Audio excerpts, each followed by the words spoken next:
الحمد لله والصلاة والسلام على سيدنا محمد وعلى آله وأصحابه أجمعين، أما بعد.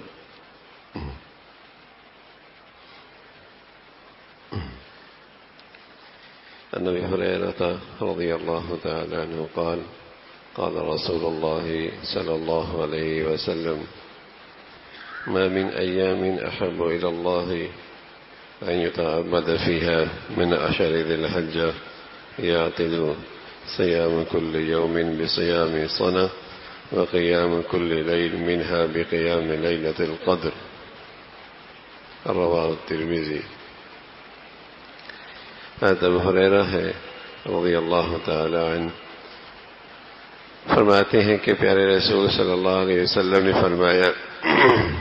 دنوں میں کسی دن میں بندی کا عبادت کرنا اللہ کو اتنا محبوب نہیں جتنا عشرہ ذی الحجہ میں محبوب ہے. دنوں میں کسی بھی دن بندی کی عبادت کرنا اللہ کو اتنا محبوب نہیں جتنا عشرہ ذی الحجہ میں محبوب ہے. یعنی ان دنوں کی عبادت اللہ تعالیٰ کو دوسرے تمام دنوں سے زیادہ محبوب ہے. اس عشرے کے ہر دن کا روزہ سال بھر کے روزوں کے برابر. عشرہ ذی الحجہ مسلمانوں کے لیے کمائی کا سیزن، نیکیوں کا سیزن، نیکیوں کا موسم بہار. تو پیارے رسول صلی اللہ علیہ وسلم کے بارے میں حضرت ابو ہریرہ نقل فرماتے ہیں کہ آپ علیہ الصلوۃ والسلام نے فرمایا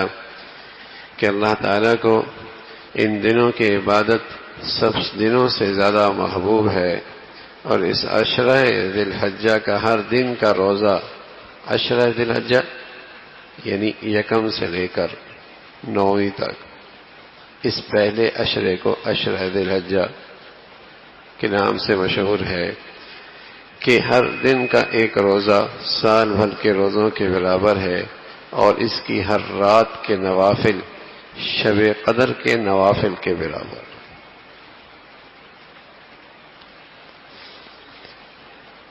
رسول کریم صلی اللہ علیہ وسلم نے اس کی عظمت بتائی ہے کہ عشرہ ذی الحجہ 9ویں ذی الحجہ تک 9 دن ہیں، اور ظاہر ہے عید کا جو دن ہوتا ہے 10ویں کا دن، اس دن روزے رکھنا منع ہے. تو یہ عشرہ ذی الحجہ سے مراد یہ 9 دن ہے. حضرت ابو قتادہ فرماتے ہیں رسول کریم صلی اللہ علیہ وسلم نے فرمایا: صیام یوم عرفہ انی احتسب علی اللہ ان یکفر السنہ التی بعدہ والسنہ التی قبلہ. حضرت ابو قتادہ فرمانے لگے رسول کریم صلی اللہ علیہ وسلم نے فرمایا کہ میں اللہ تعالیٰ سے امید رکھتا ہوں کہ عرفہ کے دن کا روزہ اور اس کے بعد والے سال اور پہلے والے سال کے گناہوں کا کفارہ ہو جائے. تمام صغائر گناہ ایک دن کا روزہ عرفہ کا، اس کا اجر و ثواب اور فضیلت اللہ کے نبی یہ بتا رہے کہ ایک دن ایک سال پہلے کے اور ایک سال بعد کے جتنے گناہ ہیں یہ روزہ ان سب کی طرف سے کفارہ ہو جائے. رسول اللہ صلی اللہ علیہ وسلم نے فرمایا کہ میں اللہ تعالیٰ سے امید رکھتا ہوں کہ عرفہ کے دن کا روزہ اس کے بعد والے سال اور اس کے پہلے والے سال کے گناہوں کا کفارہ ہو جائے گا. یہاں بھی اللہ کے نبی صلی اللہ علیہ وسلم نے خاص طور پہ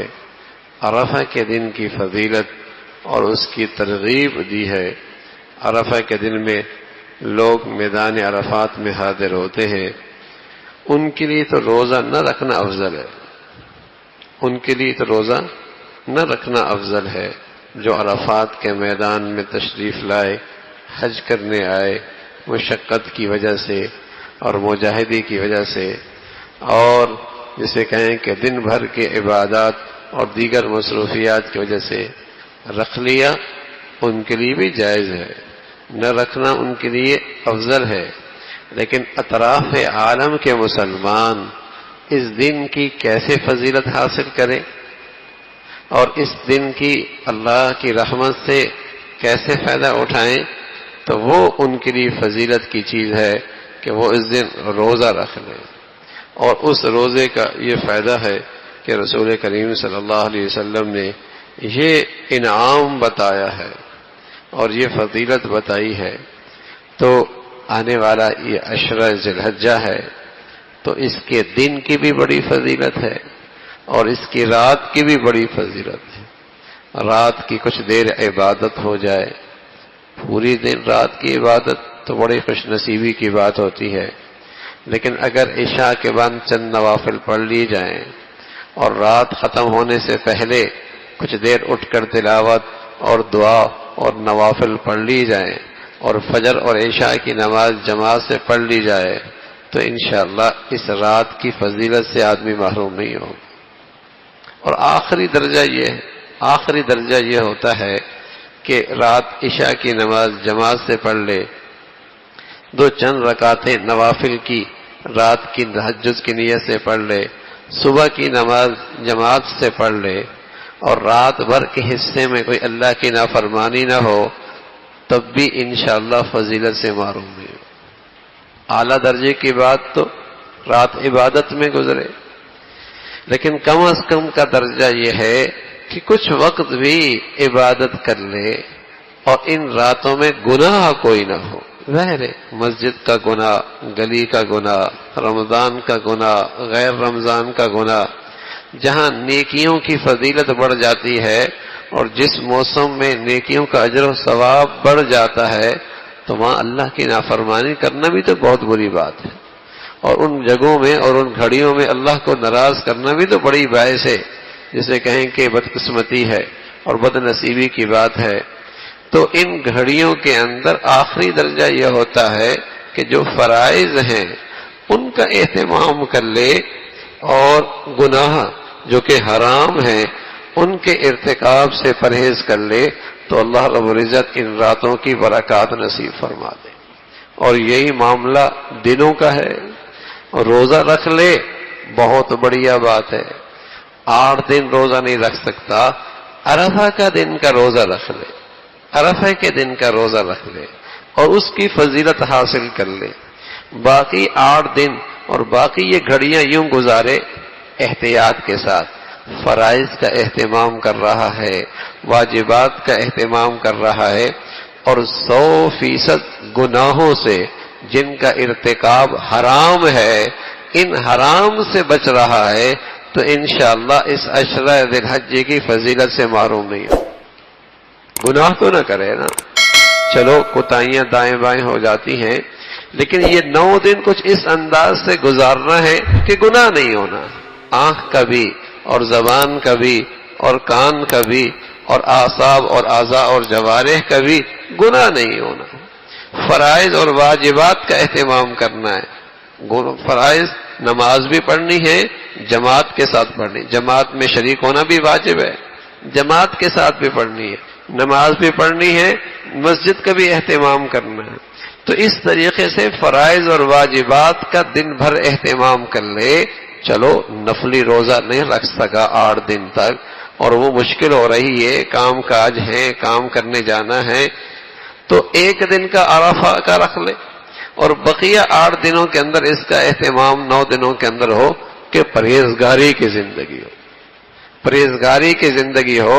اور بہت اہتمام کے ساتھ اپنے گھر کا ایسا ماحول بنائے کہ بھئی ان 9 دنوں میں ہم نے اللہ کو ناراض نہیں کرنا۔ یہ کمائی ہے، مسلمانوں کا سیزن ہے اور کمائی کا موسم ہے،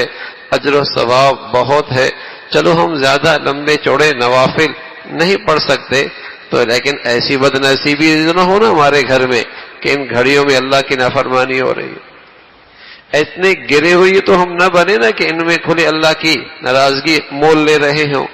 تو آخری درجہ یہ ہوتا ہے کہ فرائض اور واجبات کا اہتمام ہو اور پرہیزگاری اور تقوی کا اہتمام ہو تو انشاءاللہ عشرہ ذی الحجہ کی فضیلت نصیب ہوگی۔ عشرہ ذی الحجہ کی برکات اور وہ رحمت نصیب ہوگی، اور کچھ عبادات اور کچھ نوافل ہو جائیں، اور عرفہ کا دن کا روزہ ہو جائے تو انشاءاللہ بہت کچھ نصیب ہوگا۔ اللہ ان مبارک گھڑیوں کی ہمیں خوب قدردانی نصیب فرمائے اور اس کی فضیلت نصیب فرمائے۔ اللہم لک الحمد کلو ولک الشکر کلو، اللہم اعنا علی ذکرک و شکرک و حسن عبادتک۔